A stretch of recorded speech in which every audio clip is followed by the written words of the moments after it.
And here we go, and welcome to part number 2 of our Royal Rumble pay-per-view. We've got 5 more matches for you lined up in this video, starting off, of course, with this one. This is going to be the Cruiserweight Championship match. We've got Kendrick taking on the champion TJ Perkins. Also in this video, we are going to see... What are we going to see? Rhyno and Heath Slater defending their Smackdown Live Tag Team Championships against American Alpha. We're going to see a champion versus champion match as Becky Lynch goes off against Sasha Banks. We've got the Intercontinental Championship match as Dolph Ziggler defends against Apollo Crews. And we have, of course, our Legends Rumble, a 30-man Rumble. The winner will be placed on the roster for the remainder of this universe mode. So a massive, massive Rumble.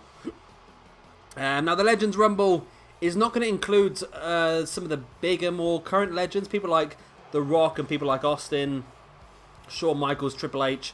People like them, because we'll probably work their way into WrestleMania a different way. The Legends Rumble is literally legends. I'm talking sort of late 80s, early 90s sort of people that are going to be in there. So definitely going to be a fun extra little addition to this Royal Rumble pay-per-view. And of course we have 3 championship matches for you in this part of the video as well. Of course, if you've not seen it already, we've already uploaded part number 1. I do suggest you go back and watch that before this, because I'm probably going to be giving away spoilers. Just because I've just recorded that first part. Now, look how good this TJ Perkins is. Fantastic, isn't it? With the Cruiserweight Championship as well. He's looking really dapper. This is the first time I've used this TJ Perkins. It's a new one. The one we had originally, before my saved data got corrupted and I had to restart the game from fresh, was okay, but this one is very, very good. And the Cruiserweight Championship looks pretty good on him as well. Of course, both downloaded from the community creations. So yeah, if you've not watched the first part of the video, the first part of the pay-per-view, should I say, already, I do suggest you go back and check that out. That would have been uploaded yesterday. In that one, we saw the Revival versus TM61 for a place on the Smackdown roster. Braun Strowman took on Curtis Axel. Roman Reigns defended his United States Championship against Rusev.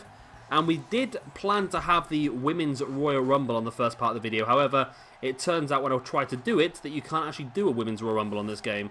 So instead we did... Oh, wow, they've actually got these little things for custom championships. That's pretty cool. The CWC Championship, there we go. Yeah, we actually couldn't do a female Royal Rumble, so we ended up in the end doing 2 6 female over-the-top rope battle royals. One for Raw, one for SmackDown, crowning a number 1 contender from each. So it's definitely worth checking that out. We had a few surprises, a few new additions to the roster, that's all I'm saying. So if you've not seen it, then go back and check that one out. There's going to be some more additions to the roster as we go through. We've got a lot of big matches still coming for you. Of course, on part number 3 of this pay-per-view, which will be uploaded tomorrow, we've got Enzo and Big Cass taking on the New Day for the Tag Team Championships. AJ Styles defending his WWE Championship against Randy Orton. Kevin Owens defending his Universal Championship against Sami Zayn and Brock Lesnar in a triple threat match. And of course, the main event is going to be the 30-man Royal Rumble. The winner, of course, will go on to main event WrestleMania. So we've got a lot of stuff going on in this pay-per-view. It's going to work out at 14 matches altogether, I think. So that's pretty good. It's going to be very, very effective for us. And here we go, we are underway. The first opportunity to see TJ Perkins in this universe mode now, I think. I don't think we've seen him so far. I don't think we have. Brian Kendrick, of course, won a Fatal 4-Way a couple of weeks ago to become the number 1 contender for the Cruiserweight Championships. We've seen a bit of him. And of course, it was announced on our previous episode of SmackDown now that the Cruiserweights will be working both SmackDown and Raw, not just Raw. And I will say now that I came up with that idea before SmackDown announced that they were going to challenge for the Cruiserweight Championship at Survivor Series, which I'm absolutely hoping to God that SmackDown win, because Raw just don't seem to know what to do with the Cruiserweights, and they've got too many people on the roster as it is anyway. So I think that it would be a real benefit for SmackDown to be given the Cruiserweight Championship. Now there seems to be something on the screen there, or on the mat. It's just like a little black thing, but it seems to... Does it go behind? Well, it does go behind, not on top. So there's something left on the map by the looks of it. It's a bit odd. I've not noticed that before. That's a new thing for me. Perkins now going up top. Ooh. It's like a spiral corkscrew senton, followed up by a corkscrew shooting star press. And now a standing moonsault. Some very effective moves here by TJ Perkins. Insiguri there by Brian Kendrick on TJ Perkins.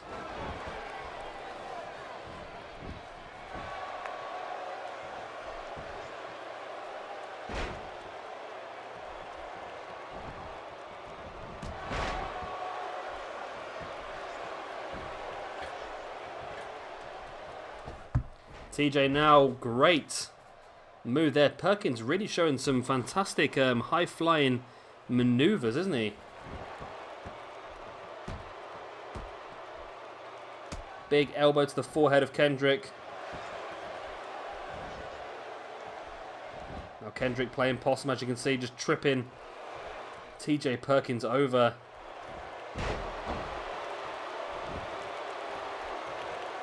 And now Kendrick standing moonsault of his own.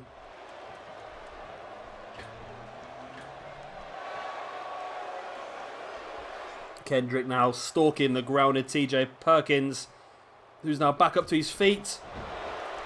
And gets caught with a... Is that a Rough Rider? It looked like a Rough Rider, didn't it? Oh, Kendrick now just tying TJ Perkins up. Now, I mentioned this a few times now that I was surprised in the Cruiserweight Classic just how many matches actually ended via submission. I was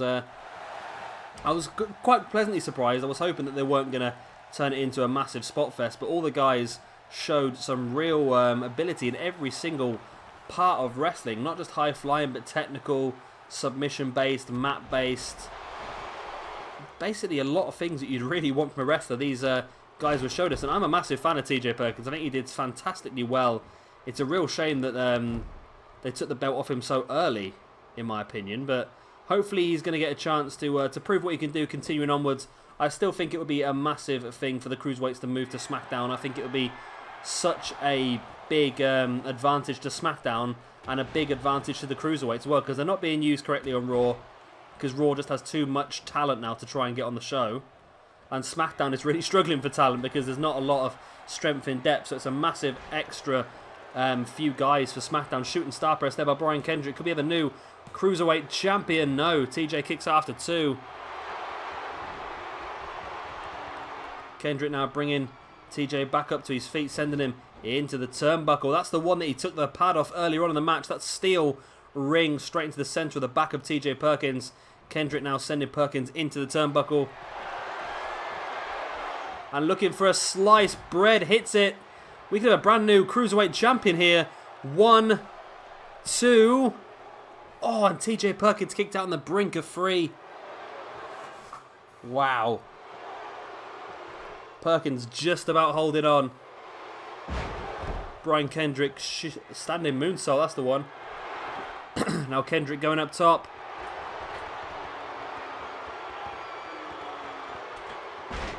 And there's that corkscrew senton himself. Kendrick, as you can see, really feeling this one now. Really feeling that he has a chance to walk away with a Cruiserweight Championship. Massive, massive move for Kendrick if it does. Of course, we saw a really big Fatal 4-Way match on Smackdown recently as well. On the last episode of Smackdown, it was the first appearance of the Cruiserweights on that show. And it involved a big win in a Fatal 4-Way for Jack Gallagher. So maybe Jack Gallagher could be someone who's potentially looking to be the next contender for this Cruiserweight Championship. Big boots to the face there by Kendrick. Yeah, whatever that black mark is on the screen, it seems to be on top of the body. There's the pin by Kendrick. 1, 2. And he's got the free count with his feet on the ropes. Not seen... Referee, you're looking straight at it. I think the game might have glitched out. Nope, no, it is not fine. It's fine. It's working. There's something dodgy about that. I like the idea of that little animation. I really do. And it adds an extra element onto the match. The fact that the Cruiserweight champion just won by cheating. However, just the way the referee does not start counting until both of Kendrick's feet are on the ropes. And then both of Kendrick's feet stayed in the ropes. The referee got up and just stared at him. But there you go. We've got a brand new Cruiserweight champion here this evening. I'm sure TJ Perkins is going to be insistent of a rematch, though, since Brian Kendrick's feet were clearly on the middle rope when he got the 3 count. But there you go, that's Brian Kendrick. He's won it, but he's won it dirty.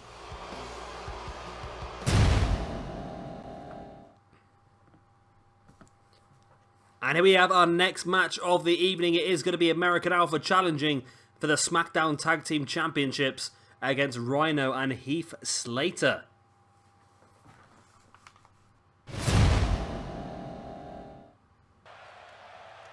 Where are they? Are they coming out yet? There's just a black screen. There we go. There we go. We finally found it. Doodaloo, doodaloo, doo doo doo doo doo doo doo doo doo doo. I do like American Alpha. I am a massive, massive fan of American Alpha, and I know I've said myself on here several times that you don't need a championship. The best wrestlers do not need a championship to make themselves relevant. However, I really hoped that American Alpha would be the first tag team champions of SmackDown Live. I don't know. I understand they wanted to try and do an American Alpha versus Usos feud, but it never really picked up. In fairness, did it really? But there you go. I'm sure they'll be tag team champions pretty soon. Like I've said before, I think in part number 1 of this pay-per-view, I don't necessarily believe that that Rhyno and Heath Slater will be tag team champions for too long. For me, I don't know. I just feel that I just feel that at some point it's gonna all go. It's all gonna go Pete Tong, in my opinion. That's just me, though. I just think that I think that Rhyno might turn on Heath or something along them sort of lines, and then we'll end up with a singles feud, or I don't know. I just feel there's something more there.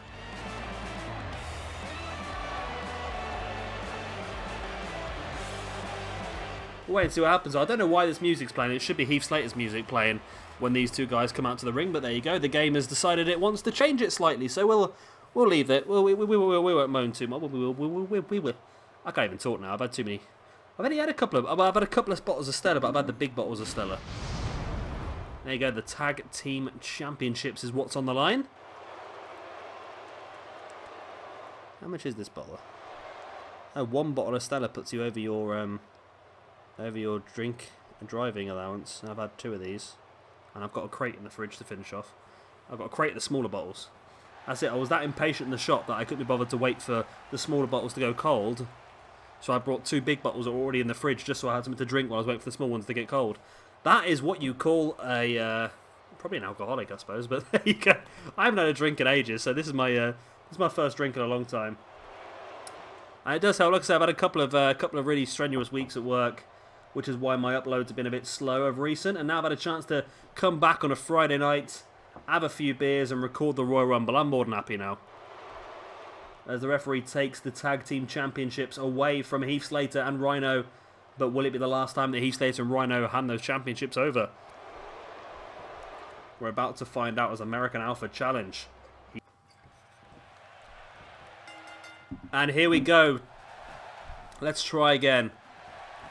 I'll tell you what, they've made a bit of a mistake on this game. A bit of an error with the new count-out system. It just does not work.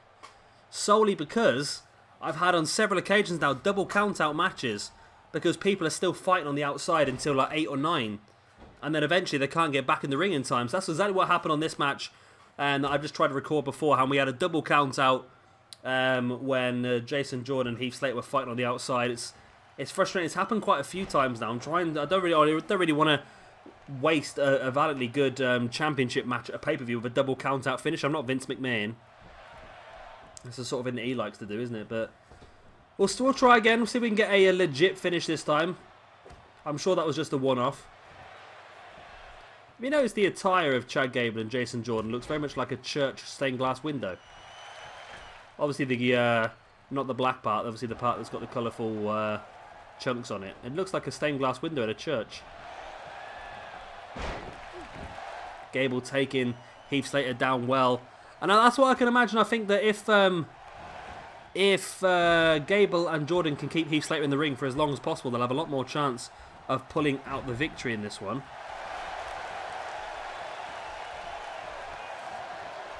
Here comes Jason Jordan.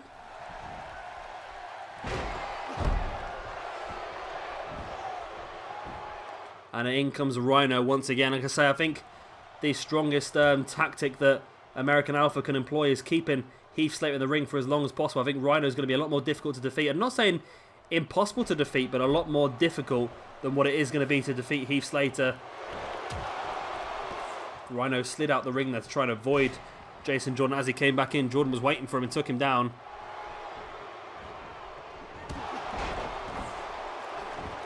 Rhyno with a big clothesline, taking Jason Jordan down, a stamping on the back as well. And now Rhyno really taking it to Jordan. He's going to bring Heath Slater back into the ring. Whether that's a wise idea or not, I'm not sure, but Heath Slater is back in. Big right hand and a couple of short lefts. Into a gut buster there by Heath Slater, showing some good ability here. And who knows, if Heath Slater can keep a hold of those tag team, obviously Rhyno as well. If Heath Slater and Rhyno can keep a hold of those tag team championships, then Heath Slater could get himself a place on the WrestleMania card. Not very often that happens, is it?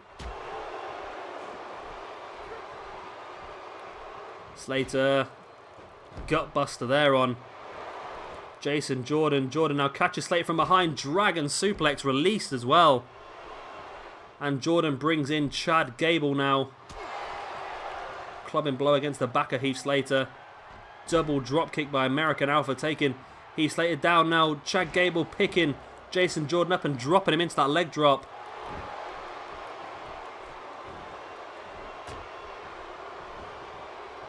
I think Jordan needs to get out the ring now. Referee a little bit agitated with him. No, he does make his way out the ring as Chad Gable hits that vertical suplex. Now into the pin he drops. 1, 2. Only a 2 count.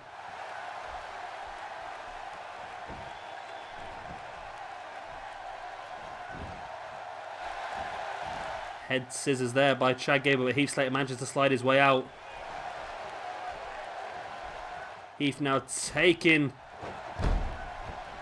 Chad Gable up into a gutbuster.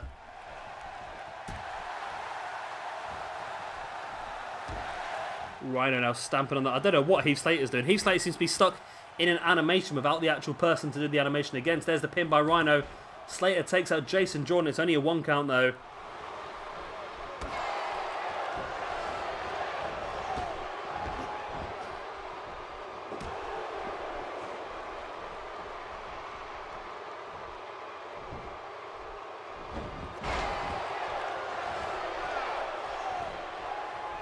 Rhyno now the elbow. No, I thought he was going to go for the elbow. No, he's just pinching the trapezius of Chad Gable, but Jason Jordan makes it in to break it up.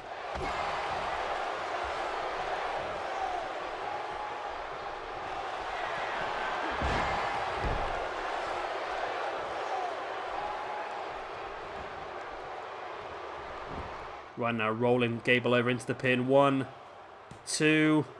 Only a 2.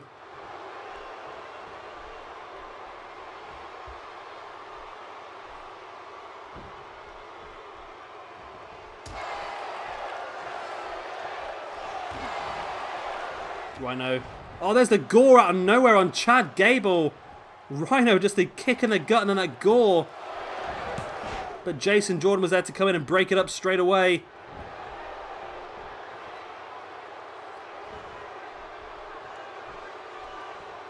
Rhyno, what can he do?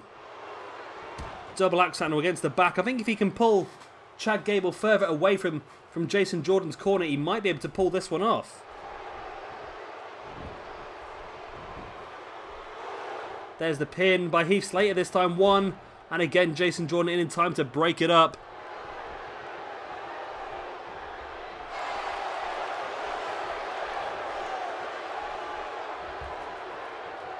Heath Slater now, what's he going to go for? Springboard. It's a quesadilla. It's not a quesadilla, but that's...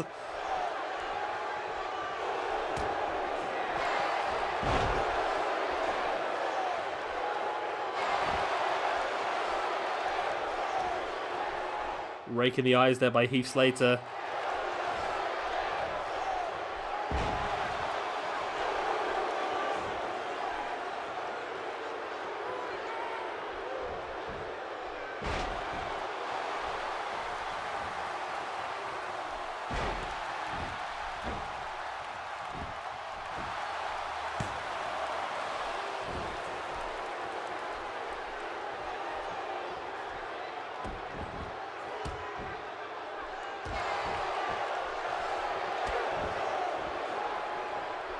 Chad Gable now bringing Heath back up to his feet.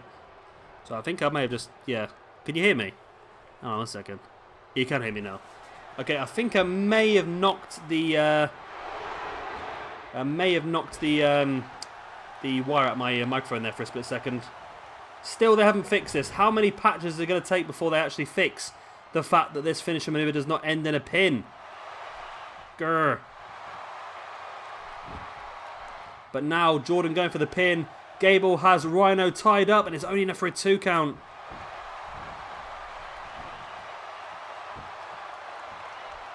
It was nearly enough there, nearly. Oh, just wrench in the neck.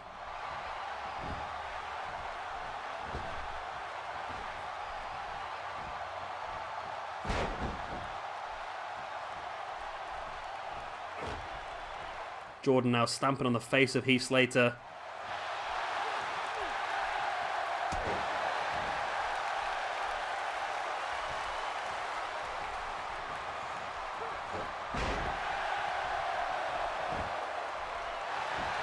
There's the pin by Heath. Only a 1 count though on Jason Jordan.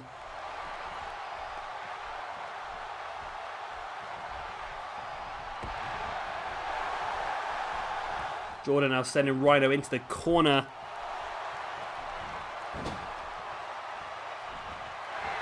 And there's the... What the hell happened there? I think it's just American Alpha aren't working very well at the moment. Their pinfall submission doesn't seem to count as a pin. And Jason Jordan there just went for a spear in the corner. Hit it, but for some reason didn't hit it. I don't quite understand what happened there.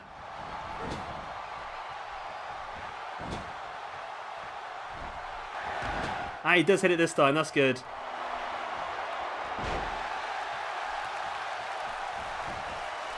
There's the pin. 1, 2. Oh, it's only a 2 count.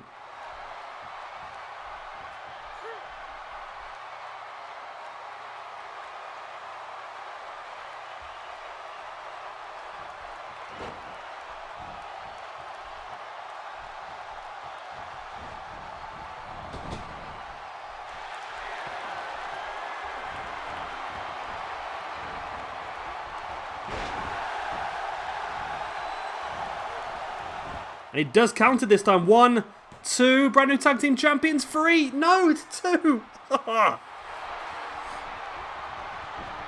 thought this time it was definitely going to be a 3. There's the pin once again by Chad Gable. Again, it's only enough for a 2 count.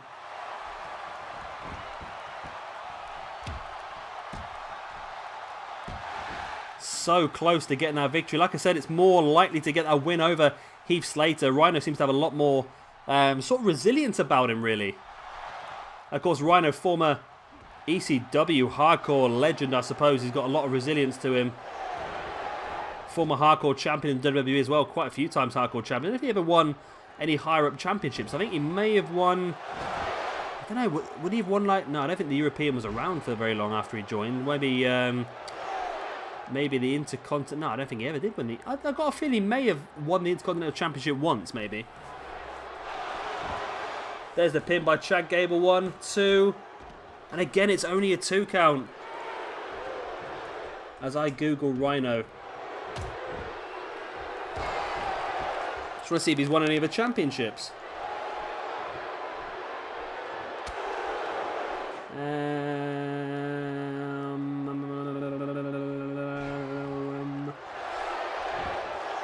World Wrestling Entertainment. Doesn't say. Oh. He defeated, at Unforgiven pay-per-view, he defeated Tajiri for the United States Championship. Okay. Well, he has been the United States Champion then. He won the Hardcore Championship. Hardcore Championship. United States Championship. Tag Team Championship. I don't know, I'm just skimming through. I don't know if it actually means he won it or not. Pursued the United States Championship several times in the Smackdown draft. World Tag Team Championships. Again, some of these might be times he's gone for a belt and missed it, but it looks like he's actually... Oh, here we go. This is the interesting one now. Hardcore Champion 3 times. Smackdown Tag Team Champions 1 time with Heath Slater, of course, now. United States Championship 1 time. And Smackdown Tag Team Championships with Heath Slater 1 time. Okay, apparently he's won it twice with Heath Slater now. Okay, we'll ignore that then. So yeah, he has won a higher up the card championship once, which was the United States Championship.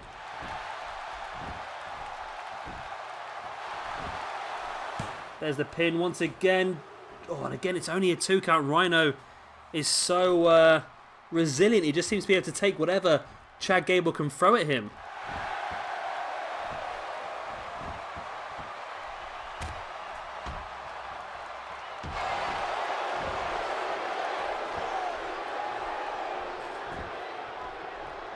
Chad Gable looks like he's going to make a tag into Jason Jordan now.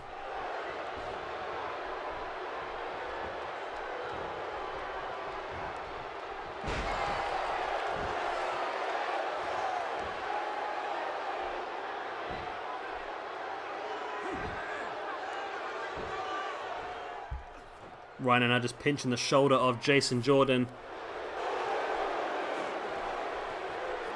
Now Rhyno lines up Jason Jordan. What's he have planned here? Oh, but Jordan catches him with that armbar, taking him down.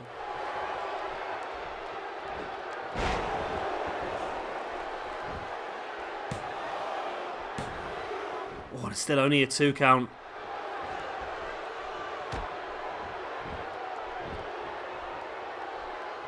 Jason Jordan, we're so far into the match and he still has the strength to pull off a gut wrench suplex deadlift as well.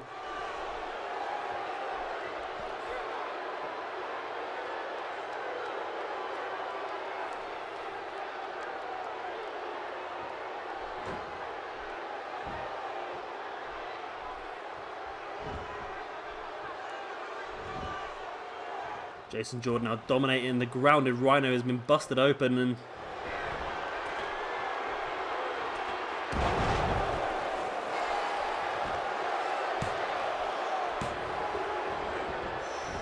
only a 2.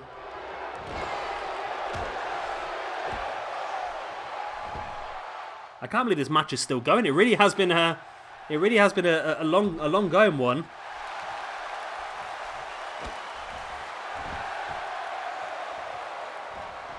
Jordan now just dragging the grounded Rhyno into the middle of the ring, dropping an elbow into the chest.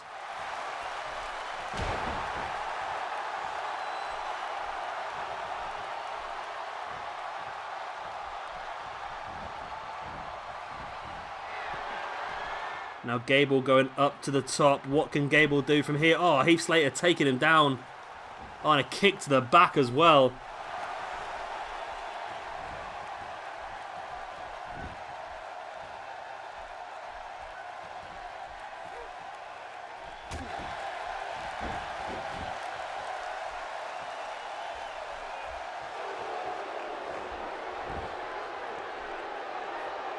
Rhyno now lines him up and hits a gore in the corner. There's the pin. It's well positioned as well, but Heath Slater just doesn't seem to want to get in the ring to stop Jason Jordan.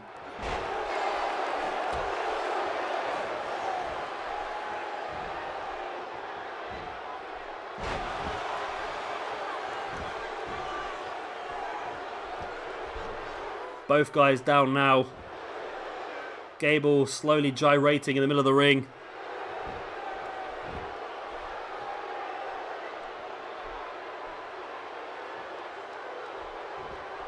Gable now bringing Rhyno back up to his feet.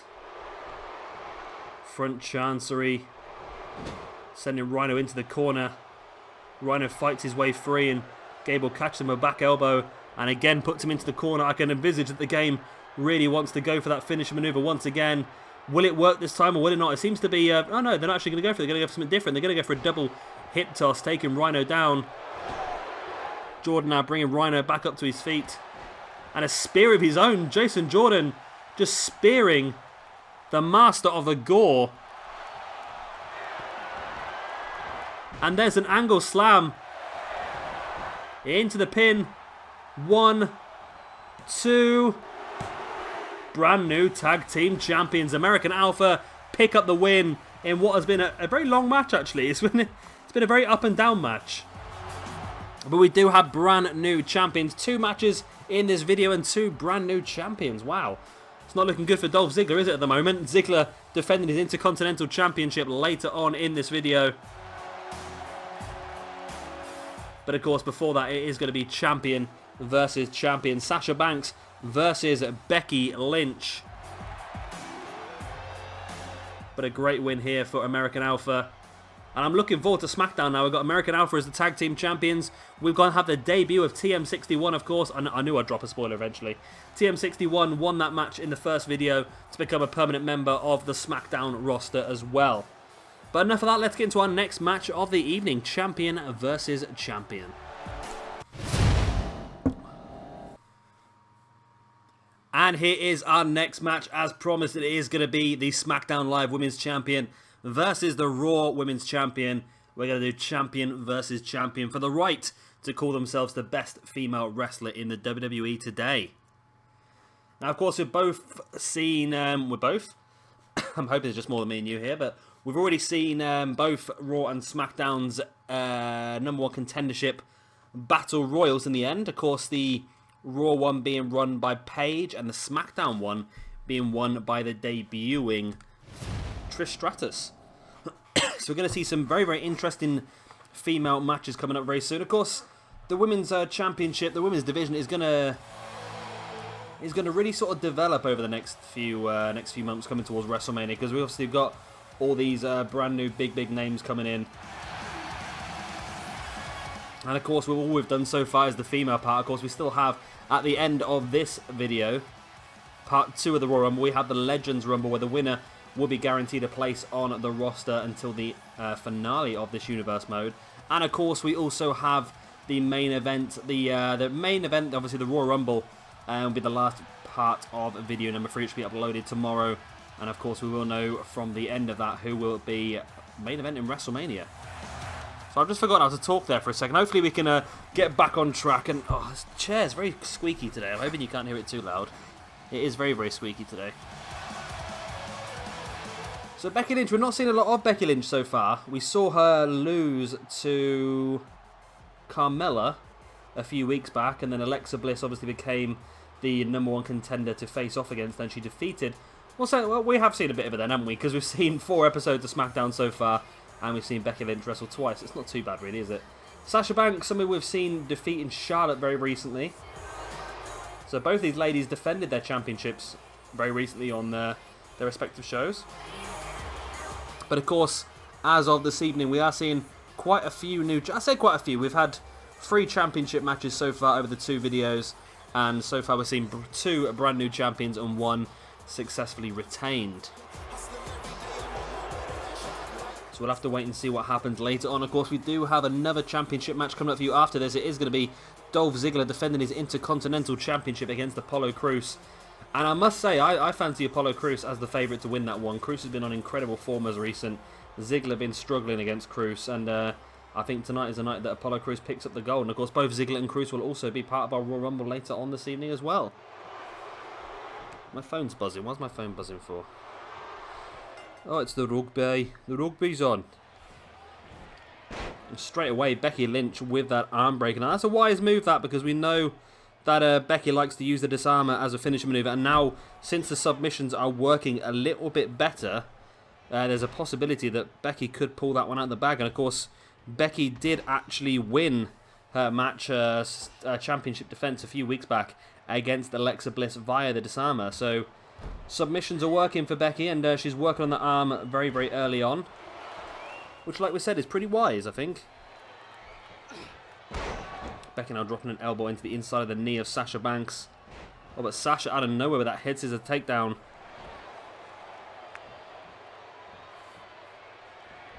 And Sasha now just pinning the arm of Becky down. Oh, and that's not good for either arm there for Becky.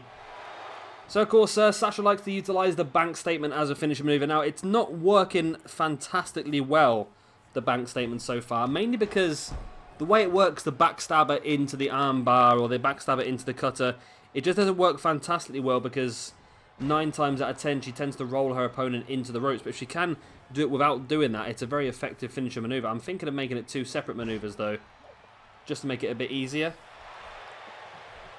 Having the backstabber as one move and then the actual crossface as another, but we'll wait and see what happens. I don't know if they might fix it or not. I think it's just a simple thing where the AI of Sasha should try and push Becky towards the ropes and then hit the bank statement so she ends up in the middle of the rope, or the middle of the ring, should I say. That just seems like more a cleverer way to do it to me, but there you go. Ukes and 2K are not necessarily been super clever recently. Still, American Alpha's tag team maneuver finisher does not seem to count as a pin to the referee. I don't know why. There's the pin now by Sasha. 1, 2, only a 2 count.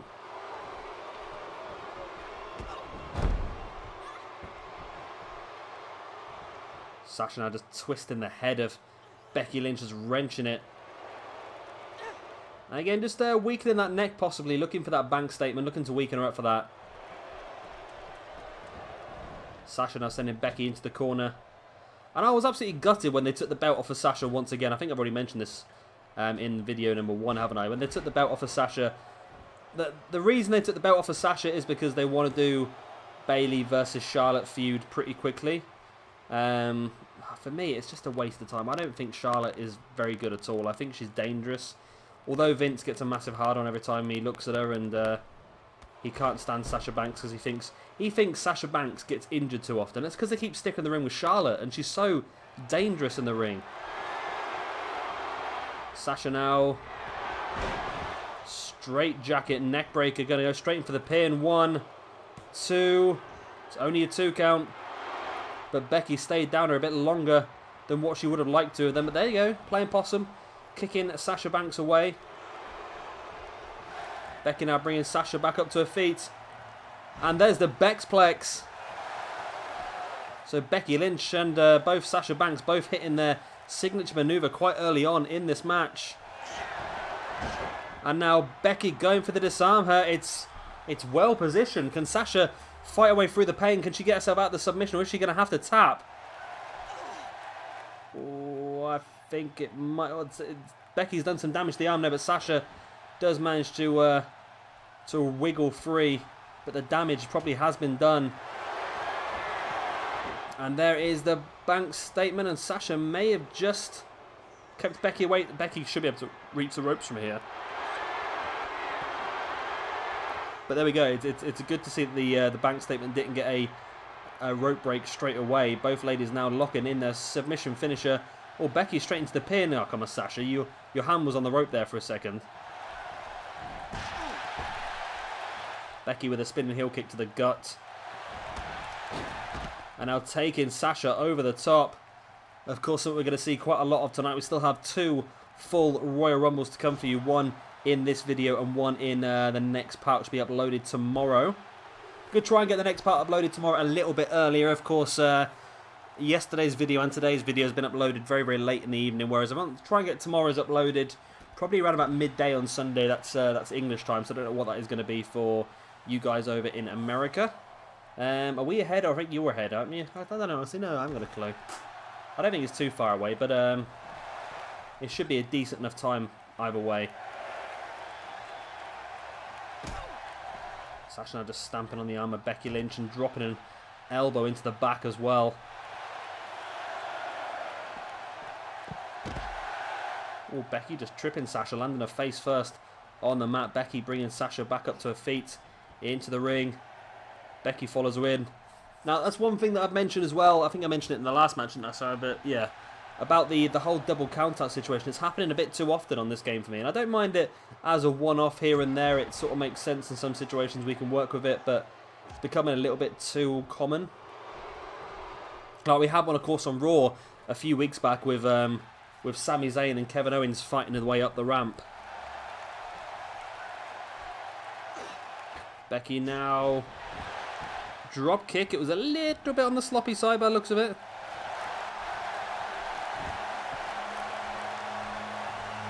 But now Becky is on her feet. Will she be able to get the right to call herself the best female in the WWE by beating the Raw Women's Champion? Of course, I'm sure Becky is interested to try and show Trish Stratus here exactly what she has as well. She knows that a lot of people will be favouring Trish to take that championship away from her, so she needs to show people exactly what she has in the locker. And of course, Sasha Banks will feel the same about Paige as well. Paige is I was a little bit surprised, don't get me wrong, I think Paige is a very good wrestler, but I was a little bit surprised that she managed to pull off the win with the women that are in there with her. And now Becky once again locking in the disarm her. This could be the end now. Sasha's been locked in this twice and a lot of damage been done to the arm, and there we go, there she taps out. And Becky Lynch does pick up the victory in this champion versus champion match at the Royal Rumble. Becky Lynch now has the right to call herself the best female in the WWE at the moment. And it's a great way for her to show, basically to show Trish Stratus exactly what she's getting herself into if she wants to fight for this championship.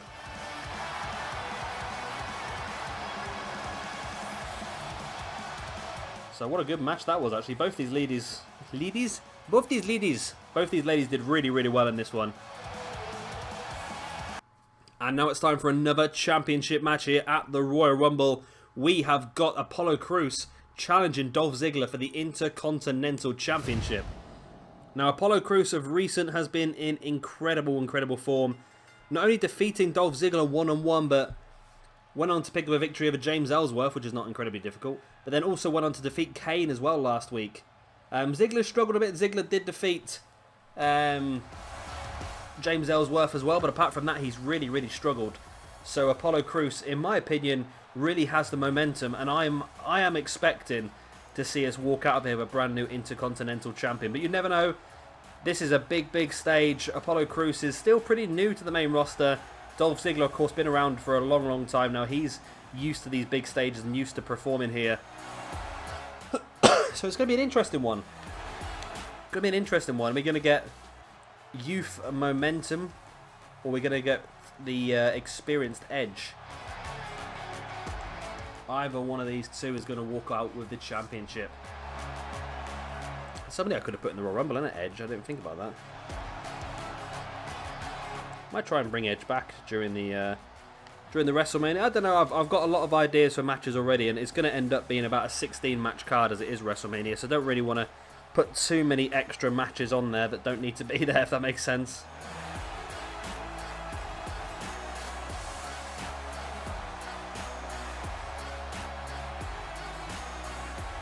We'll wait and see what happens, don't we?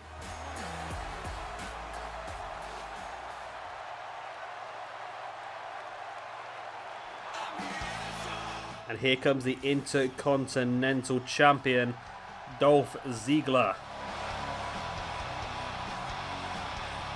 Will he be the Intercontinental Champion for much longer? Of course, this is his first championship defense. He's held that belt since day number 1. And maybe today will be the day that it's finally taken away from him. Would surprise me, you know. Like I said earlier on, the form that Apollo Crews in, he's not yet lost a match in this universe mode. And when you're using your strength to powerbomb people like Kane, it just tends to show you exactly what sort of vein of form you're in.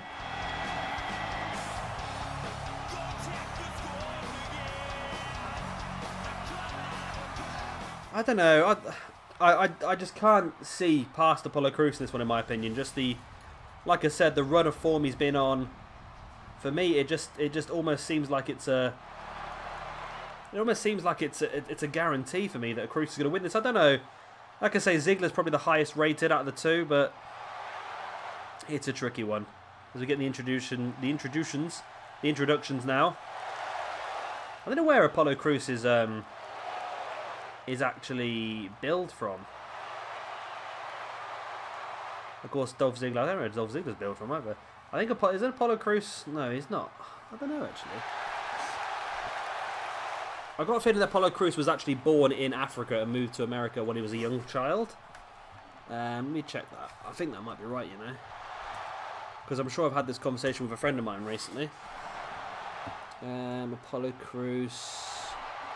Oh no, I was completely wrong.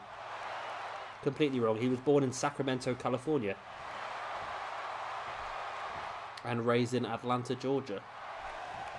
Where did I get that from then? Am I thinking of someone different?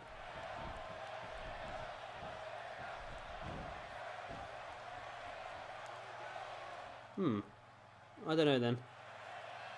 His parents are Nigerian. Okay. Maybe I've just skipped a generation then, maybe. And he got the name Uha Nation because his trainer said that you were strong as a whole nation. Okay, makes sense. And so far, Uha Nation, Apollo Crews has shown us that strength. I'll tell you what, Crews was amazing when he was on the indie scene. Of course, I saw, my first ever time I saw him, I was gutted because I saw him in, it was a Combat Zone Wrestling, it must have been about 6 years ago now. And it was a best of the best qualifier, 6-man, I think it was an aerial assault match, which is where they put like a wooden box on top of one of the turnbuckles to make it even higher, and then everyone just basically does dives. And yeah, Uha Nation was in that, and he did a moon. He didn't even touch the ropes. He just ran towards the ropes and moonsaulted over the top, but he landed funny and twisted his knee, and he was out for over a year. I was absolutely good. The same thing happened when I was watching PWG, and I saw the debut in PWG of Andrew Everett, and he had an amazing debut. And then the very next night in a different company, he did the same sort of move he did before, and he landed funny, and he was out for over a year as well. It's so difficult sometimes that the chance of injuring yourself can be so high, because you really want to show exactly what you can do on the indie scene to try and get that big move. But at the same time, if you get injured badly on the indie scene, it can be very, very detrimental to your lifestyle. And Apollo Crews now up on the middle rope. Ziggler slowly getting back up to his feet. Crews stalking him. Big drop kick to the face. Crews now sending Ziggler into the corner. Remember, we still have one more match left for you after this one in this video, and that is going to be the Legends Rumble. I am so looking forward to the Legends Rumble. I really, really am. And like I said, the winner will guaranteed be signed up for the end, well, till the end of this universe mode. However, you never know. One or two of the others might get themselves a little bit more exposure. Might get themselves a little bit of a match here and there. Who knows? We'll have to wait and see, won't we? Ziggler now dropping an elbow into the chest of Apollo Crews. Stamping on the arm of Crews as well. And again, Ziggler stamping on the arm of Crews. I have a few matches in my mind lined up for WrestleMania already, but of course, a lot of it is going to depend on the Royal Rumble. Whoever wins the Rumble, of course, is going to be guaranteed that place in the main event of WrestleMania, and that might just interfere with some of the things I've got planned, but it's not a major problem if it does. Ziggler completely buggered up that diving famous, and he actually ended up just like chop blocking Crews. He's going to go straight into the pin. One. It's only a 1 count.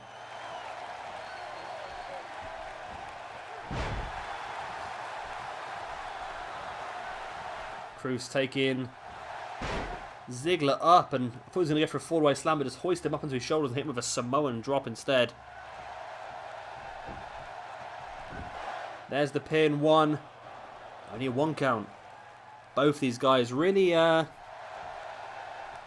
at it now. And I can't seem to keep the other one down for any longer than a 1 count either. Ziggler went for a neck breaker, but Crews avoids it. Boot to the gut. Front chancery on Ziggler. And a spinning neck breaker there by Apollo Crews on Dolph Ziggler. Oh, a big kick to the back of the head. Now, this is the sort of thing I'd like to see Crews do in real life. He just doesn't seem to get any sort of exposure. I don't know if it's I don't think it's his fault. Don't get me wrong, he's not probably the greatest mic worker, but in ring, he's fantastic. He really is. And then I didn't think about it until I saw on a forum recently people were talking about the whole Shane McMahon going on the Smackdown team. And you look at the roster that Smackdown's got, and they do have some really, really good potential talent that could have been in that Smackdown team instead. There's the Gorilla Press now into the standing moonsault. Do we have a brand new Intercontinental Champion? Referee is so slow getting down, but 1, 2, We do! Brand new Intercontinental Champion. I said about it, didn't I? I said about it. I felt that Cruz was going to be the man today.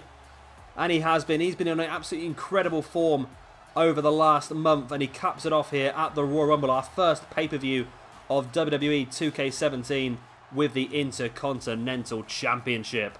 So well done to Apollo Crews. That also means, of course, I will be redoing the thumbnails as of this month.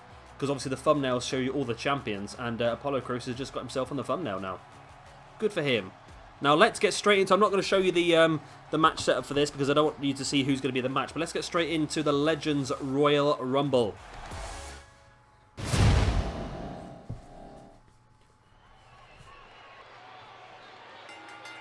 Right, I am going to try this again. Now, for some reason it crashed on my first attempt at recording this Rumble. We got 10 men in. It was actually going pretty well. I was quite enjoying it. And then for some reason it crashed when somebody got eliminated. I don't know if it was the person getting eliminated that crashed the game or maybe somebody trying to enter the match crashed the game. I'm not quite sure. But hopefully this time it is going to work a bit smoother. So, of course, the following match is going to be our 30-man Legends Rumble. The winner of this Legends Rumble will be given a contract until the end of this universe mode, so when we hit WrestleMania. It is Legends, so it is going to be mainly late 80s, early 90s. Now, somebody that I already mentioned earlier on was going to be involved in this competition. It is Mr. Perfect, Curt Hennig. He is entering from number 1, which is going to be a very, very difficult situation to enter on. Of course, there's 30 men in this match. Entering number 1 does not give you a very good chance of... doesn't give you a very good chance of getting the whole way through. Of course, it's not impossible, but you do need to eliminate 30 other men. So it is going to be incredibly, incredibly tricky.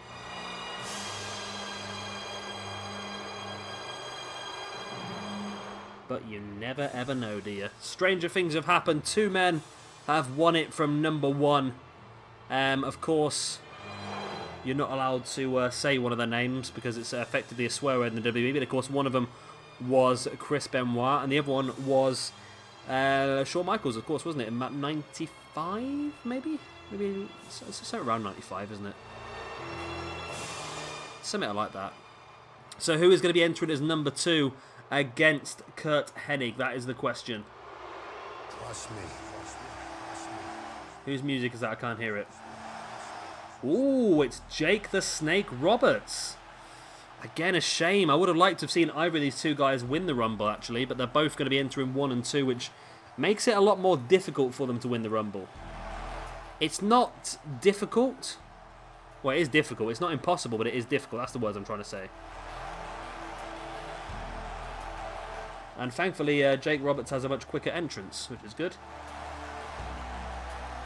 So I'm hoping there's not a problem with the Royal Rumble match, because I've heard rumours that the Royal Rumble match is not working very well, and I'm hoping it was just a one-off, the fact that we had a crash in the middle of ours, because of course we have another Rumble match to do later on in the 3rd video as well, which will be uploaded tomorrow.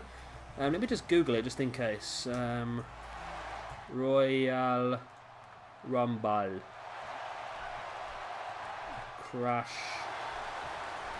Crashes is... Is that a no? Ooh. So far I've only been able to compete in a 30-man Royal Rumble because it crashed on me during the last 10 entrances. If it comes out after entrant number 20, there's an extremely high chance the game will crash a few seconds after he gets in the ring. That is possible. That is possible. Because that was roughly what happened to us, so that is a possibility that could be a problem. Well, that is a shame. I'm hoping that is not the case, though. As here comes Booker T, I believe. Yep, probably the most up-to-date guy in the match.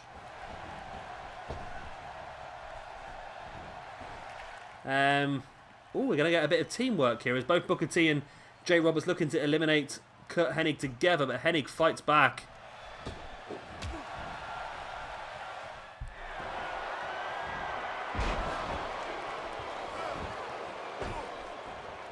And now it looks like Jake Roberts will just team up with anybody to attack anybody, doesn't it?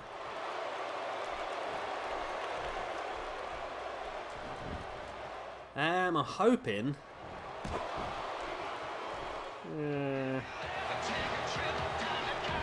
it's not looking good. There's quite a few people talking about crashes during the Royal Rumble match. Hopefully that was a one-off for us. Hopefully we'll get through this pretty easily now. But there we go. The big boss man enters the match. And all four of these guys would be great additions to our roster until WrestleMania. I'm sure we can find something for them all to do. I'm sure Curt Hennig will be doing something with his son at some point. Booker T, I'm sure he could have got himself a match. Jake Roberts, I'm thinking maybe a one-on-one against maybe a Dean Ambrose or something along them sort of lines. Or maybe Bray Wyatt as well. All the sort of dark and twisted characters. Bossman now taking Hennig. Trying to eliminate the man that entered as number 1. As Booker T trying to eliminate the man who entered as number 2. But both of them managed to fight their way back in. And I can hear the entrance music. I think that is going to be the British Bulldog. And it is the British Bulldog. Isn't it odd, right? That when I did my last Rumble, which crashed at about entrant number 10, all of these guys, apart from Jake Roberts, had already been in the match. So I don't know whether there's...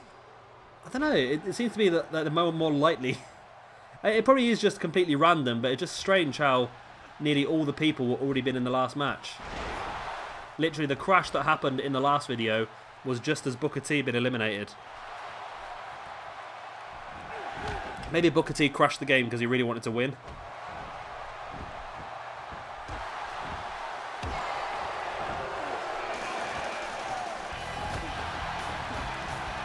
And here comes entrant number 6 into the match. Of course, we are only allowed 6 men in the ring at once. It's Lex Luger, which again was another man who was in the opening 10 last time round. That is strange. The only person who wasn't in the opening 10 in the last video I did was Jake Roberts. That is odd. So we yet to have a single elimination. Now, in the last match I did as well, this same thing happened. There wasn't any eliminations for a while. Then all of a sudden, it just went crazy and people going out left, right and centre. As now Booker trying to eliminate Jake Roberts, as Luger trying to eliminate the big boss man. Boss man fights free. So of course, oh there goes Jake Roberts. So the man that entered number 2 is now out of the Rumble. He is not happy. Now Booker also trying to eliminate Curt Hennig, who came in as number 1. And it looks like he might just do it. Hennig just holding on as much as he can, but how long can he last? Oh, Hennig does just about hold on. Booker T thought he'd eliminated him, but Hennig swung straight back in. Now, of course, like I said, only allowed 6 men in the ring at once. So it will hold us back a little bit time-wise. Hopefully not too much time-wise. Bulldog dropping an elbow into the middle of the back of Hennig. And once again, Booker gets the boot in the face. Yes, I'm hoping the crash issue is... I know once I've read the patch notes a few times, I've heard that it does fix some of the ladder match, some of the Royal Rumble issues. There goes Booker T. We're down to 4 now in the ring. Booker T who entered number 3, I think it was.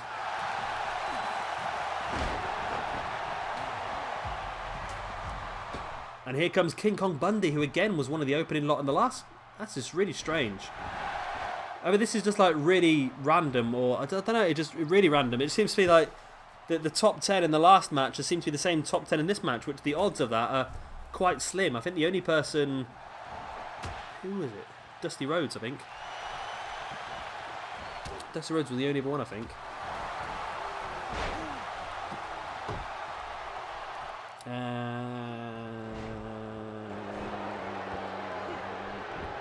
trying to see if there's any more things about the... Yeah, so I was saying, I think there was... I did read on some of the patch notes that they have fixed some problems with the Royal Rumble. However, some of these forums I'm clicking on that have had the problems have been in the last couple of days, which is the worry for me. I'm sure... There you go, patch 1.02. We're on 1.04 now. As it looks like we do have another entrant coming into the ring. Who's that going to be? It's Kamala. Oh, this is really strange now. Literally the same people over and over and over again. Gameplay.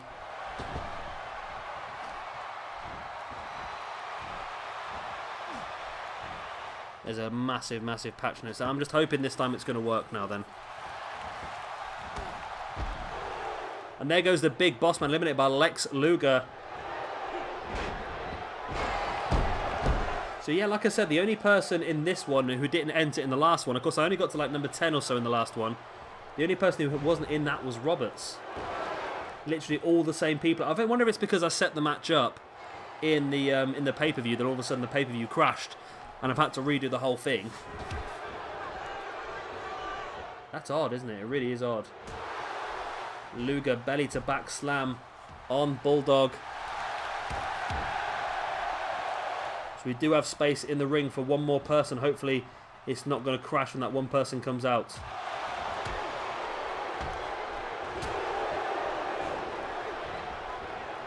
Kamala sending Bundy over the top.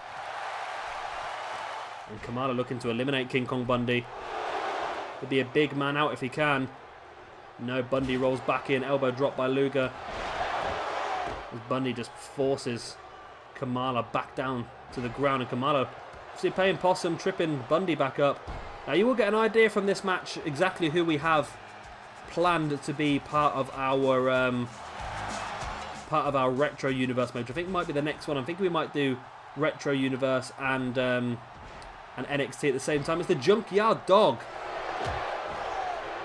Junkyard Dog, get a new one. We didn't see the Junkyard Dog in the last video. I don't know why I keep referring to it, because obviously you weren't there, you can't see it. I've edited it out.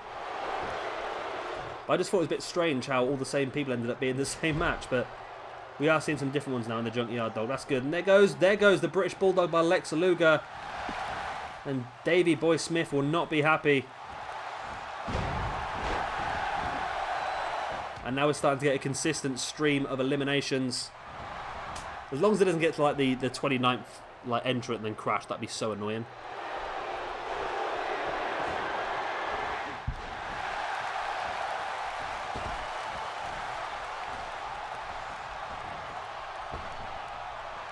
Perfect over the top, and Junkyard Dog looking to try and eliminate him.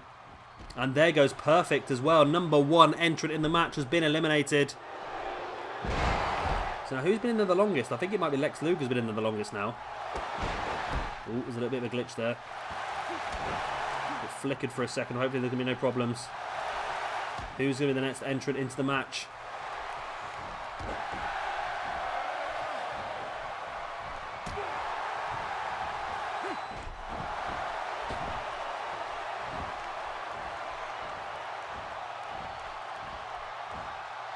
Junkyard Dog taking Luger up. Wow, that's a big powerbomb. Big uppercut there by... Wow, King Kong Bundy's strikes are lethal, aren't they? Sending Kamala over the top. I can hear another entrant. It is Rowd... No, it's not. It's Jim Duggan. Hacksaw Jim Duggan. I was going to say Rowdy Roddy Piper there for a second. But Hacksaw Jim Duggan. I'm sure we can find some other Duggan to do. Hacksaw Jim Duggan versus Rusev for the United States Championship. That'd be good. If we can ever get the United States Championship away from bloody Roman Reigns, eh? And now Junkyard Dog and Duggan trying to eliminate Lex Luger. Trying to get the big man out. And they've got both his feet off the ground. And they do eliminate. No, he holds on and he slides back under the bottom rope. And it looks like we're going to have another entrant. I can just about hear some music. And it is Brian Pillman. Flying Brian Pillman. Luger sends him over the top of the rope, but Pillman slides back in, skinning the cat. Sends Bundy over the top.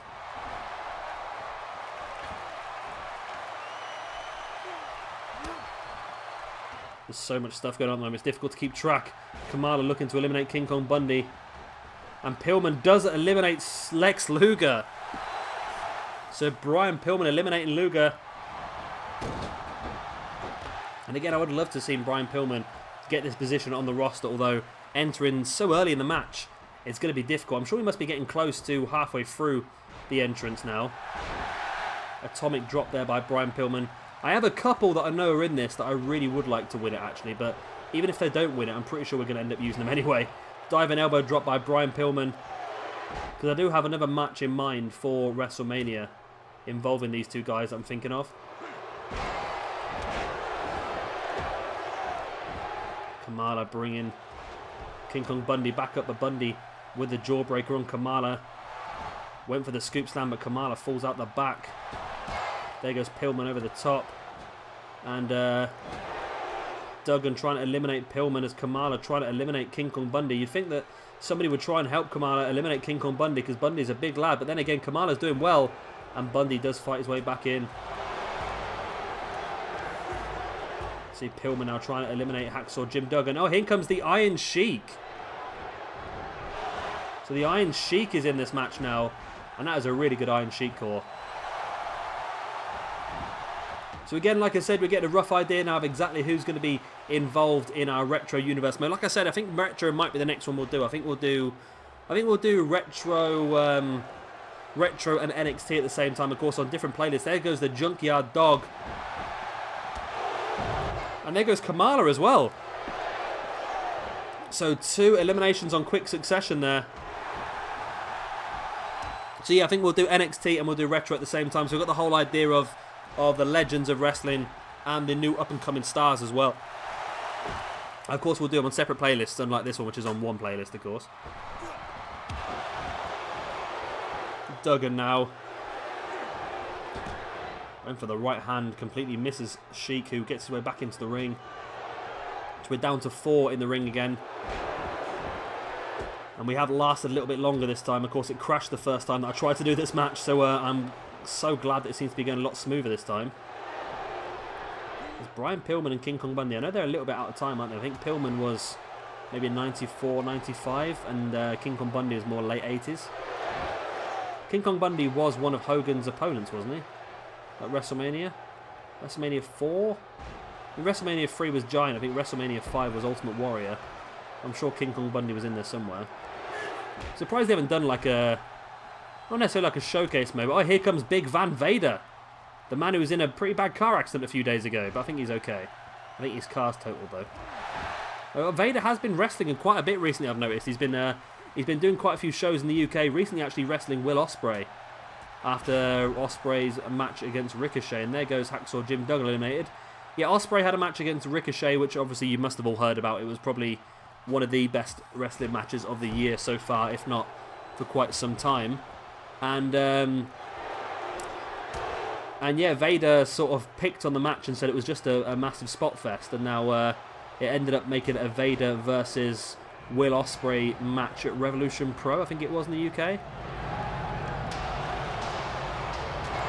As we have another entrant, it is going to be Earthquake. I knew it was Earthquake, but for some reason I wanted to call him Typhoon there for a second. Oh, an Iron Sheik manages to get his way back out of that backdrop into a crossbody, and there goes King Kong Bundy. He's been in the match for quite some time, but now he has finally been eliminated, which I think now makes Brian Pillman the longest standing man in this match so far. Iron Sheik in second, but Iron Sheik's over the top rope now. And there goes Earthquake from Brian Pillman. Sheik gets his way back in, only to get face planted once again by Big Van Vader. Front bomb. And this could be Dusty, I think. I can just about hear the music. It sounds like Dusty's music, and it is Dusty Rhodes. Dusty Rhodes within the ring. As Earthquake now looking to eliminate Brian Pillman. Up onto the top. Can he get rid of him? Earthquake, you've got to think, has got a massive strength advantage here against Pillman. Pillman does fight back. Knee to the face, then comes running straight towards Earthquake and launches him over the top. It's actually quite nice to have Earthquake on the game. I don't know why, but Earthquake is one of them. Whenever I think about old-timey wrestling, Earthquake's always one of those guys that I always think of straight away. I think it's just because I used to have the Earthquake and Typhoon wrestling figures when I was younger. So I always used to associate them as something like the most common ones from the retro era. And of course we will use them in our retro roster. As someone else is coming down to the ring now, not quite sure who it is as yet. I'm sure we'll know that when it hits the ring. It's Doink the Clown. Doink the Clown is here. Which, thinking about it, is probably not a very good situation to be in, since it was just announced today that the WWE have been acquitted with wrongful death. The family of Doink the Clown were trying to blame his early demise on the WWE, which was thrown out in court.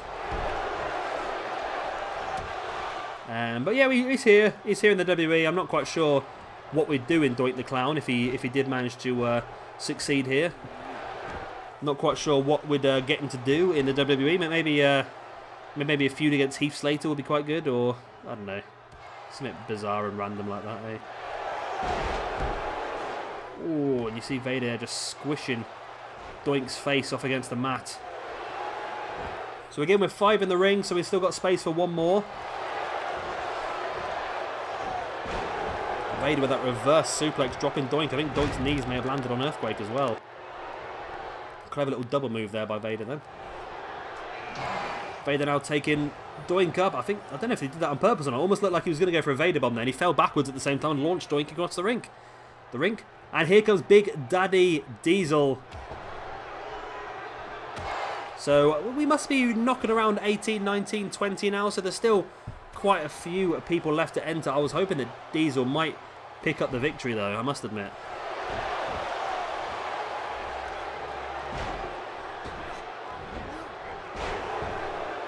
Doink sending Vader over the top rope.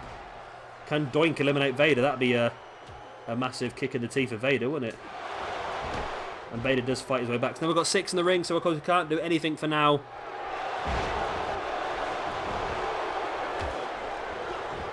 There'll be no more entrance until one of these guys is eliminated.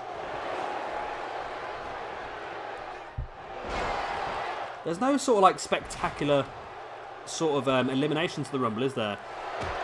You know, like you always get the odd one where somebody like Gorilla presses somebody over the top rope or something like them sort of lines. We don't get to see quite a lot of them, do we? Now, Pillman has been in the match for some time and Diesel looking to eliminate him. We have lost somebody. We've lost Doink the Clown and we've lost Brian Pillman in quick succession. And straight away, Vader sending Diesel face first into the mat. Earthquake with the elbow drop on the grounded Dusty Rhodes. So I would love to see Diesel win this, but that's possible from this number. I'm not 100% sure. Because I do have a great idea for Diesel at WrestleMania, which I would love to bring in. There goes Dusty over the top rope. Earthquake trying to eliminate him. It looks like Earthquake might just do that. Dusty holding on for dear life. Is it going to be enough? Dusty is still holding on. He finally does drop. And Earthquake eliminates Dusty Rhodes. We're down to just 3 in the ring now. And 3 very, very big men as well. Although that's what wrestling was like back in those days, wasn't it? A lot of people were very, very big. This is why Vince McMahon's still stuck in the old days, isn't he? He still likes his big men.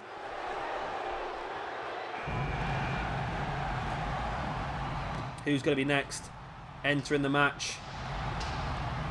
I can hear music and it is Typhoon. And there goes Vader. So both of the Natural Disasters are in the ring together now. But of course they both want that contract. So I don't know if there's going to be too much of an alliance formed here.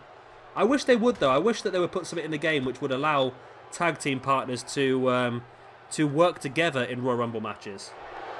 I think that would be a nice little added bonus into the game. Just there must be just like a simple little tweak. Just if your tag team partner's in the match, you won't attack them unless there's you're the final 2 maybe.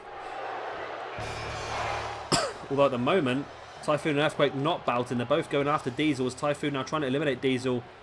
Here comes somebody else. It is going to be, I think that's Ted DiBiase, the $1 Million Man by the looks of it. It is Ted DiBiase, who gets sent into the corner. I would like to know how many people have been in this match, but for some reason the game is not willing to tell us.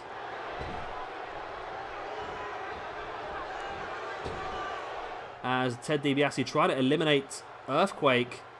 And Earthquake's struggling here, but Earthquake is holding on for dear life and does manage to roll back in.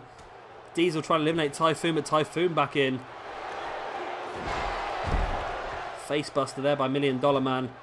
As Typhoon sending Diesel into the corner. And Diesel fighting back with that elbow to the face. So who is going to be this entering the ring now? The music's playing. It's Dr. Death Steve Williams. Who looks tiny compared to... I'm sure Dr. Death Steve Williams was a massive guy. He looks tiny compared to these guys in the ring, doesn't he? So I'm a little bit worried because the game seems to be skipping a little bit here and there. I'm hoping that's just loading and it's not going to be a problem with another crash, because that is the scariest part of my life, another crash at this point in time. We've been going for some time now. I did not want another crash. Of course, remember the winner of this Royal Rumble will be given a permanent place on the roster up until our finale, which of course is going to be WrestleMania.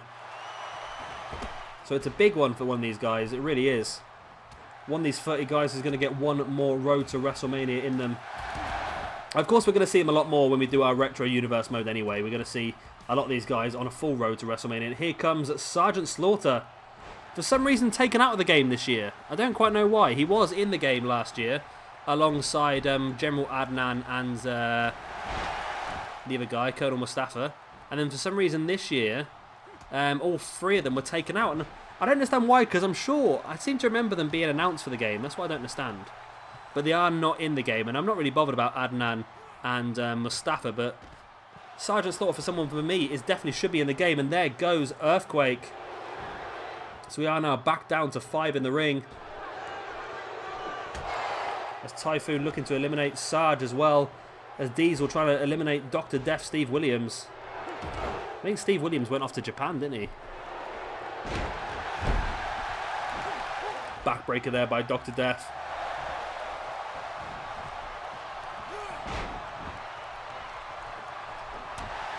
Clubbing blow against the back of Kevin Nash. Or Diesel, shall I say. And it looks like, there we go, Sergeant Slaughter and Ted DiBiase, the $1 Million Man, working well together there. No, they need to try to eliminate the big man, Typhoon. They've got him up. Can they get him over? They do send him over, but he does just about manage to hold on and rolls back in. A big man like Typhoon, you know you need to eliminate him as early as possible because he's just going to become more and more difficult to eliminate. Just like people do in the current day Rumbles now with people like The Big Show and Mark Henry and people like that, and obviously Braun Strowman now. They know they need to eliminate them as early as possible due to their size. Sarge now sending Ted DiBiase over the top, and Typhoon now trying to eliminate Ted DiBiase. Dr. Death Steve Williams with a vertical suplex.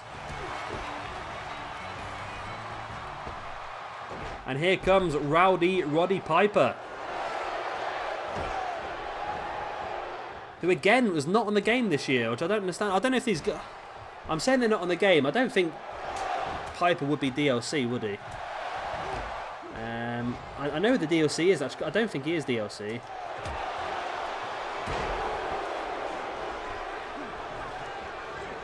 DiBiase face first on Typhoon. As Dr. Death Steve Williams trying to eliminate Diesel, and he does eliminate Diesel. That's a massive elimination. Somebody I was hoping might actually go through and win the whole thing, Diesel, as well.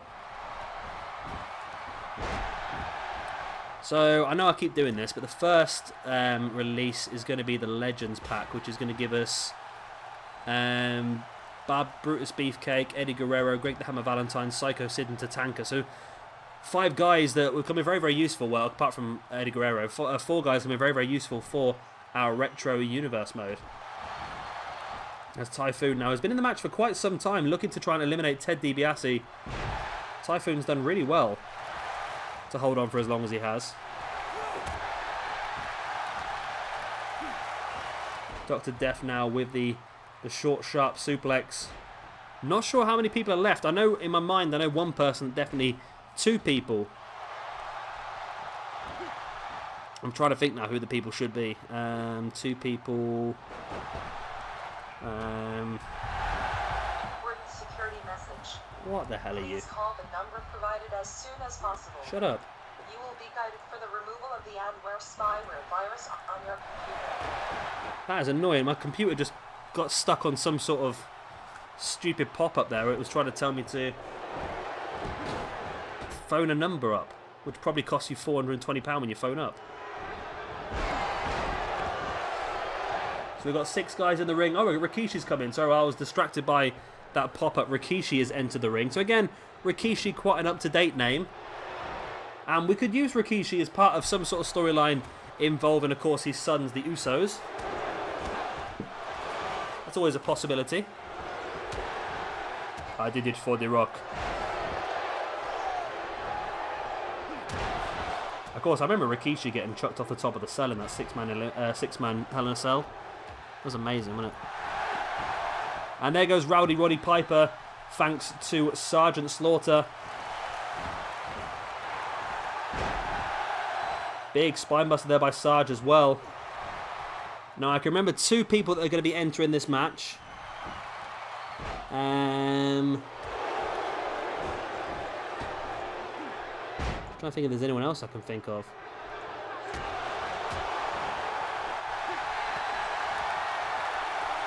Is there anybody else I can think of?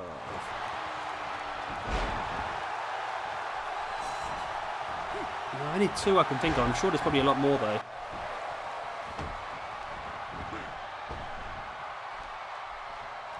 There goes Rikishi over the top. Dr. Death Steve Williams looking to try and eliminate him.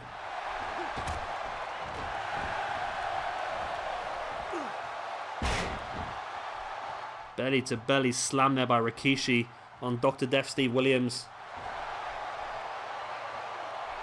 Now Typhoon looking to try and eliminate Ted DiBiase. It's not going to quite be enough.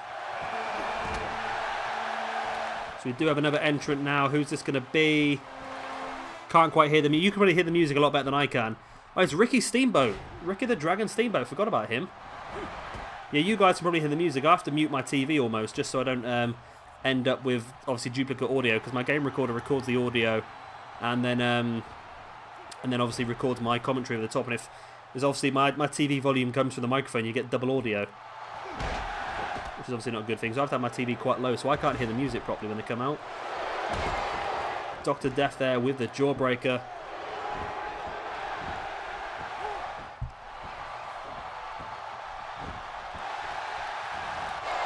Rikishi though sending in Dr. Death, who's been in the ring for quite some time, as has Typhoon as well. Typhoon and Steve Williams have both been in the match for quite some time, but Rikishi eliminates Dr. Death, Steve Williams. But now Typhoon has been there for a very, very long time. He is showing some great resilience as he throws Ted DiBiase over the top. Ted DiBiase's also been here for a while as well, but of course Typhoon I think has been here for the longest now.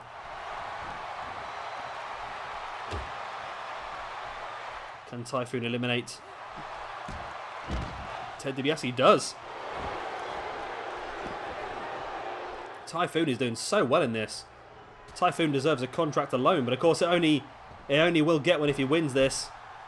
And I'll tell you what, I've got two names in my mind that I know have yet to enter this, and I know they're both going to be massive, massive favourites when they do enter. And if they end up being the last two, like I said, I don't know how many people have entered the match now, but if they end up being the last two, that could be insane. Silence thought we're trying to eliminate Ricky the Dragon Steamboat. Doesn't quite get him in there.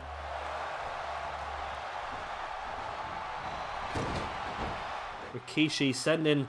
Oh, I didn't realise that. Somebody's taken the top turnbuckle pad off in that corner that Rikishi just sent Typhoon into.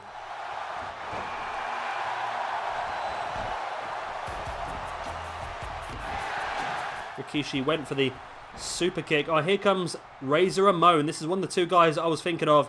Razor Ramon for me now at this point in the match is going to be a very strong candidate to go on and win the whole thing. As there goes Sergeant Slaughter.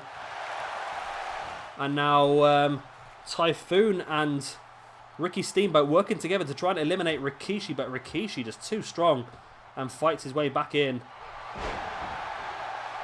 So Razor Ramon was one of the big names I had in mind. There's another one as well that is yet to enter this match that I think is going to be a very, very strong contender. I can think of somebody else now. I'm just trying to think from my mind how many people are left. I've got two in my mind, so at least we must be at the most, we're 28 at the moment. Ah, no, there's another one. Macho Man. I forgot about the Macho Man. How do you forget about the Macho Man? So there can't be that many left now then.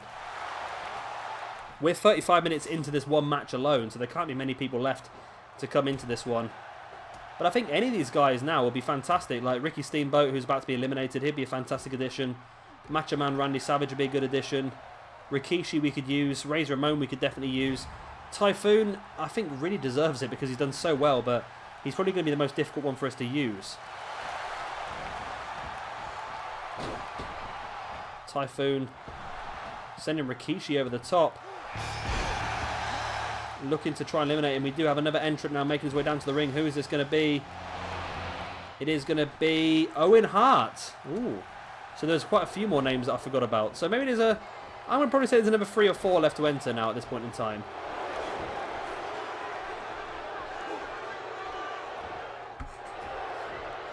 Owen sending Razor Man over the top. I'm sure getting confused with Owen Hart's feet. They seem to be going...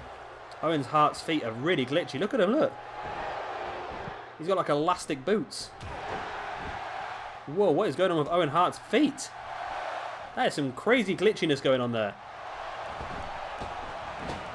Oh, didn't quite manage to eliminate Razor Ramon. As Macho Man trying to eliminate... Oh, Rikishi looking to eliminate Typhoon here. This could be a big one. Typhoon's done fantastically well as well. And there goes the big man Typhoon. Again, we're down to 5 in the rings. We have space for one more. Shame for Typhoon. He has done so well. He's been in that match for quite some time as well. Picked up quite a few eliminations. Backdrop there by Rikishi. Macho Man gets caught with a reverse DDT. I've gone from having hiccups to drinking too much beer now. I'm burping all the time. I do apologise. I'm trying to do quiet ones. And now Ricky Steamboat looking to try and eliminate the Macho Man Randy Savage. So I can think of 2 more guys at the top of my head that are definitely going to be in this. I can't think of any more though, that's the thing. Is there any more? There must be more. Then again, we must be getting close to 30. We had quite a few guys in the match. Seems like such a long time ago we saw the entrance of Mr. Perfect, doesn't it, at number 1 and Jake Roberts at number 2. Steamboat looking to eliminate Macho Man. Of course, these 2 guys had a fantastic match back at WrestleMania 3, which almost... Well, it did steal the show. Everyone always talks about Hogan versus... a lot of people talk about Hogan versus Andre the Giant because of obviously the Scoop Slam. But when you think back at it and you look at the actual card, Macho Man versus Ricky Steamboat was fantastic. I completely forgot about the Ultimate Warrior. That is another big, big name who could possibly walk out of here with this contract. And what a massive name that would be if Warrior did walk away with the contract. And there's 3 potential eliminations going on here. Owen Hart fights back though. He's back in this match. Rikishi's struggling. And Rikishi fights back and so does Macho Man. So all 3 guys that were looking to be eliminated all stayed in the match. And now Rikishi looking to eliminate Ricky Steamboat. Steamboat fighting back as Owen Hart looking to eliminate Razor Ramon. There goes Razor Ramon. He's going to be gutted with that. Both Razor Ramon and Diesel both eliminated now. Owen Hart's dodgy boots are still going on. I'm glad they've not crashed the game so far. I'd like to get Owen Hart out of this match as soon as possible, just in case his boots do potentially crash the game at some point. As Rikishi looking to eliminate Ricky the Dragon Steamboat. Steamboat fighting back with that. Oh, that needs the face now. Rikishi caught with that big right hand. And Owen Hart doing the wise thing here. Just standing back and letting everyone else fight. And retaining your energy. What is up with them boots? It's crazy, isn't it?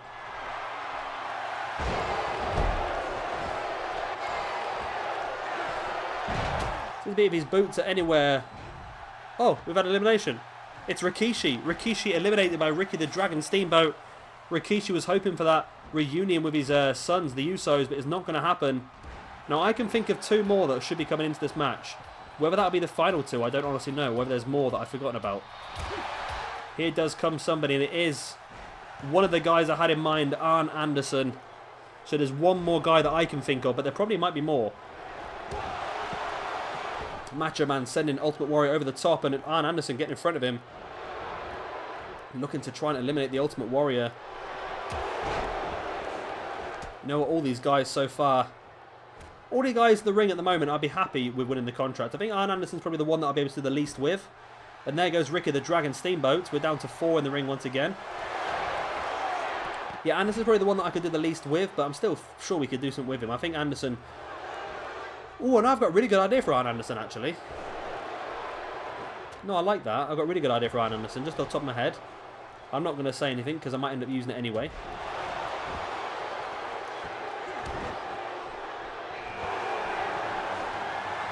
Macho Man taking Ultimate Warrior up, and there's a pile drive by the Macho Man. And here comes the only other one that I could think of, Andre the Giant. Must be, at this point in the match, a guy of his size must be one of the favourites. Any of these 5 guys that win, I'll be happy with. I could use all these 5 guys. And who knows, one of the rosters might want to sign some of these guys up anyway.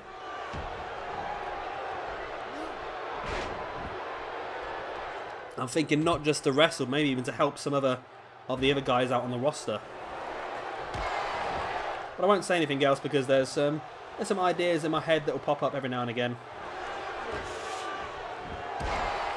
So there is space for one more in the ring. So I'll be able to see now if there is somebody else due to enter or not.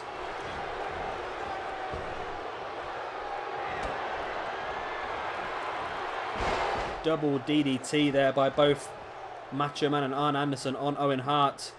Oh my word, Andre the Giant just picks Ultimate Warrior up like he's nothing and launches him over the top. Doesn't launch him over the top. I wish he would launch him over the top though, that'd be pretty cool. Like I said, we don't see many, there's not many special eliminations in the Rumble. That's something I think they should work on. Just a special, like, maybe like putting somebody on your shoulder and then just dropping them over the top, or maybe just like throwing them over like a scoop slam sort of thing like Cesaro did against the Big Show. I think that is all 30 men in the ring now. And isn't that amazing that Andre the Giant ended up being number 30? Wow. But like I say, I'll be happy with any of these 5 guys winning this. There's space for all of them on our main roster. Suplex there by Ultimate Warrior on Andre the Giant. Of course, we won't know who's going to sign him up either. We'll find that out a little bit later on. It all depends on who it is, to which roster I think they'll suit, in fairness. And if, of course, they're going to merge with somebody else. There goes Owen Hart from Arn Anderson. Owen Hart's boots did not break the game. That's good. And we are down to our final 4 now. Arn Anderson, Macho Man Randy Savage, the Ultimate Warrior, and Andre the Giant. Which one of these 4 guys is going to walk out of here with a contract in the Universe mode? It looks like it's not going to be Warrior. Holding on for dear life and does finally drop out. We're down to our final 3. Arn Anderson, Macho Man Randy Savage, and Andre the Giant.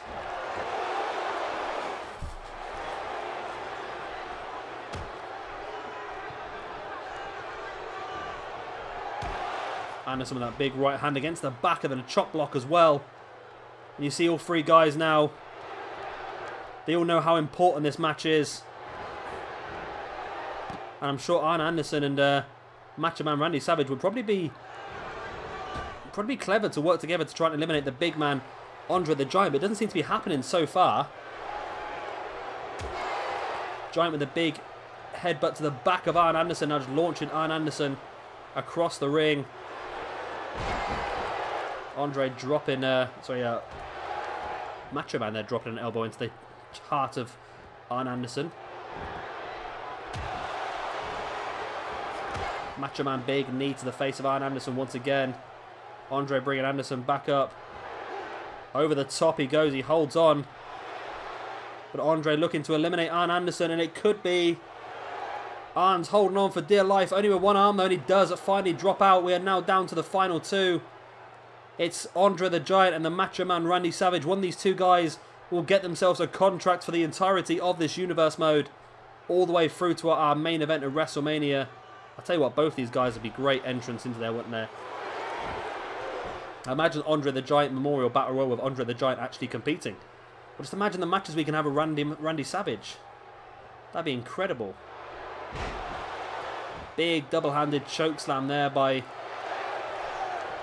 Andre the Giant on Macho Man Randy Savage.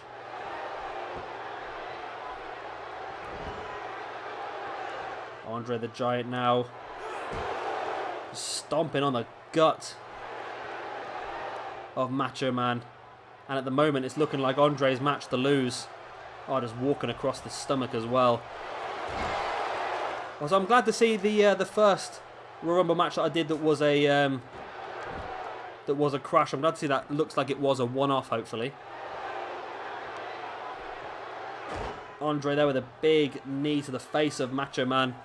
Well, I'm sure this is not going to crash now, surely. Right hand by Macho Man. Gets sent over the top.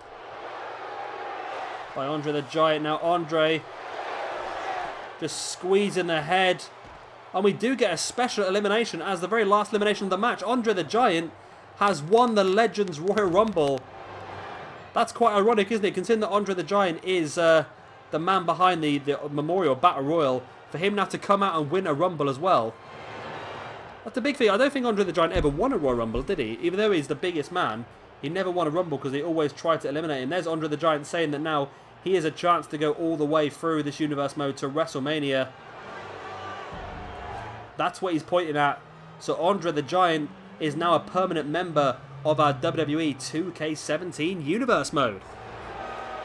So guys, that is going to be the end of part number 2 of our Royal Rumble pay-per-view. Of course, the rest of it will be uploaded tomorrow. And in that last part, we're going to see Enzo and Cass face off against the New Day for the Tag Team Championships. Got AJ Styles defending the Smackdown World Heavyweight Championship against Randy Orton. Kevin Owens defending his Universal Championship against Sami Zayn and Brock Lesnar. And then, of course, the 30-man Royal Rumble for that place in the main event of WrestleMania. So, of course, as always, if you have enjoyed this video, then please do let me know by hitting that like button. And, of course, if you are new around here and you want to see some more, please do hit that subscribe button as well. I've been Shabby Gamer. Thank you very much for watching. And I'll see you very, very soon for part number 3 of the Royal Rumble.